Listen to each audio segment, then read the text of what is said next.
నమస్కారం. జై భవానీ టీవీకి స్వాగతం. దుర్గామాత శక్తి స్వరూపిణి అని మనందరికీ తెలుసు. అయితే అమ్మవారిని తలుచుకున్నప్పుడల్లా సింహంపై ఆమె నిర్భయంగా కూర్చున్న రూపంతో పాటు ఆమె చేతిలో ఉండే ఆయుధాలు కూడా గుర్తొస్తాయి. ఒక్కో ఆయుధానికి ఒక్కో పరమార్థం ఉంది. మరి ఆ ఆయుధాల వెనుకున్న అసలు అర్థమేంటో ఈ వీడియోలో తెలుసుకుందాం. త్రిశూలం దుర్గాదేవి వద్ద ఉన్న ఆయుధాల్లో కల్లా ఆ పరమేశ్వరుడి నుంచి పొందిన త్రిశూలానికి అత్యంత ప్రాధాన్యత ఉంది. సృష్టి, నిర్వహణ, విధ్వంసం ఈ మూడింటికి త్రిశూలం ప్రతీక.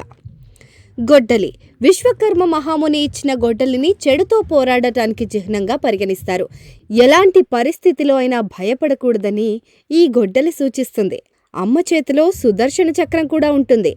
సుదర్శన చక్రం దుర్గామాత చూపుడు వేలు పైన వేలుకి తాకకుండా తిరుగుతూ ఉంటుంది. అంటే ఈ విశ్వమంతా ఆమె ఆజ్ఞకి లోబడి నడుస్తుందని అర్థం. ఇక ఖడ్గం అమ్మవారి చేతిలో ఉన్న ఈ ఖడ్గం పదునైన జ్ఞానాన్ని సూచిస్తుంది. ఈ ఖడ్గాన్ని వినాయకుడు బహుమతిగా ఇచ్చినట్లు పురాణాల ద్వారా తెలుస్తుంది. అమ్మ చేతిలో ఓ శంఖం ఉంటుంది. శంఖం ప్రణవానికి, ఓంకారానికి ప్రతీక. ఈ శబ్ద రూపంలో అమ్మవారు కొలువై ఉంటుందని అర్థం. ధనుర్బాణాలు ఇవి శక్తిని సూచిస్తాయి.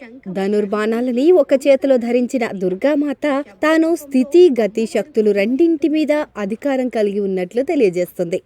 ఇక అమ్మ చేతిలో ఉండే ఈటె అగ్నిదేవుడు దుర్గామాతకు సమర్పించాడు. ఈ ఈటె మండుతున్న శక్తి, శుభానికి చిహ్నంగా భావిస్తారు. చెడు, మంచి వ్యక్తుల మధ్య భేదానికి కూడా ఇది ప్రతీక. ఇక గద విషయానికి వస్తే పురాణాల కథనం ప్రకారం దుర్గాదేవికి ఈ గదను యమధర్మరాజు ఇచ్చాడట. శక్తి, బలానికి చిహ్నంగా ఈ గదను పరిగణిస్తారు. ఈ ఆయుధాలన్నిటితో పాటు అమ్మ చేతిలో ఒక కమలం కూడా ఉంటుంది. కమలం దుర్గామాత చేతిలో పూర్తిగా వికసితమై ఉండదు. అంటే సఫలత అనివార్యమే, కానీ అదే ఆఖరు మజిలీ కాదని అర్థం. సంస్కృతంలో కమలాన్ని పంకజం అంటారు. అంటే బురద నుంచి పుట్టినది అని అర్థం.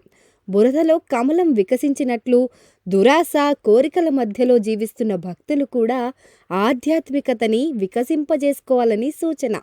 ఇక వజ్రాయుధం ఇంద్రుడు ఇచ్చిన ఈ వజ్రాయుధం శక్తి, ఆత్మ దృఢత్వానికి, బలమైన సంకల్ప శక్తికి సూచిక. వీటితో పాటు శక్తి దివ్యాస్త్రం కూడా ఉంటుంది. ఇది దివ్యమైన ఆయుధం. ఈ దివ్యమైన ఆయుధాన్ని అగ్నిదేవుడు దుర్గామాతకు అందించాడు.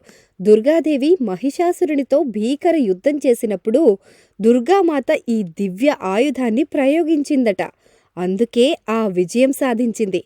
అలా అమ్మ సాధించిన విజయాన్ని మనం ప్రతి ఏడాది దసరా పండుగగా జరుపుకుంటున్నాం. అదే విజయదశమి. చూశారు కదా ఆ దుర్గాదేవి ఆయుధాల వెనుక ఉన్న పరమార్థం. ఇలాంటి ఆసక్తికరమైన భక్తి విశేషాల కోసం జై భవానీ టీవీని ఇప్పుడే సబ్స్క్రైబ్ చేసుకోండి.